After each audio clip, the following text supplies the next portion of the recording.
Tragic new details change everything about Rob Reiner's life, revealing a far more complicated story than the one Hollywood has told for decades. To most people, Rob Reiner is the ultimate success story. The son of comedy legend Carl Reiner, a beloved actor on All in the Family, and the visionary director behind classics like Stand By Me, The Princess Bride, When Harry Met Sally, and A Few Good Men. From the outside, his career looks almost effortless. But behind the accolades and iconic films lies a life shaped by pressure, self-doubt, and emotional struggles that few fans ever noticed. From an early age, Rob lived under the shadow of his famous father.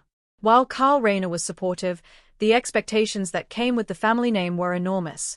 Insiders have long said Rob felt a constant need to prove himself, not just to Hollywood, but to himself.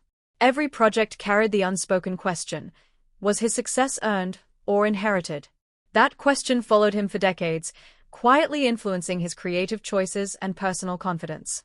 As his career soared in the late 1980s and early 1990s, Rob Reiner became nearly untouchable in Hollywood. But success brought its own tragedy. Friends say the pressure to keep delivering hits became overwhelming. When his later films failed to match the acclaim of his earlier work, critics turned quickly. Box office disappointments weren't just professional setbacks, they cut deeply on a personal level. Reiner reportedly internalized these failures, seeing them as confirmation of his worst fears rather than natural career ebbs. Behind the scenes, Reiner also struggled with identity. Known publicly for warmth and humor, privately he wrestled with frustration, aging, and the fear of becoming irrelevant in an industry obsessed with youth and novelty.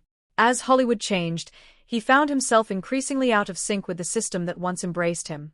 This disconnect fueled a sense of loss, not just of status, but of purpose. Another turning point came with the passing of his father, Carl Reiner. That loss reshaped Rob's life in profound ways. Carl had been more than a parent, he was a mentor, protector, and emotional anchor. Without him, Rob faced an emptiness that success couldn't fill. Those close to him say this period forced Rob to confront his own legacy and mortality, intensifying his introspection and emotional vulnerability. In later years, Rob Reiner became more outspoken in politics and social issues, a move that divided audiences. While some admired his willingness to speak his mind, others turned away, unable to separate the artist from his opinions. This shift dramatically altered his public image and cost him fans, adding another layer of isolation to an already difficult chapter of his life.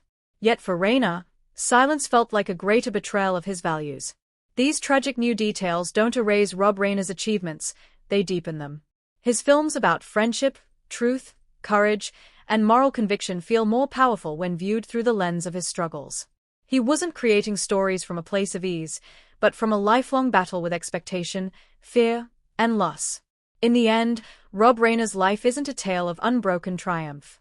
It's a human story, one of brilliance shaped by pressure, success shadowed by doubt, and a man constantly searching for meaning beyond fame. And once you see that truth, everything about his journey changes.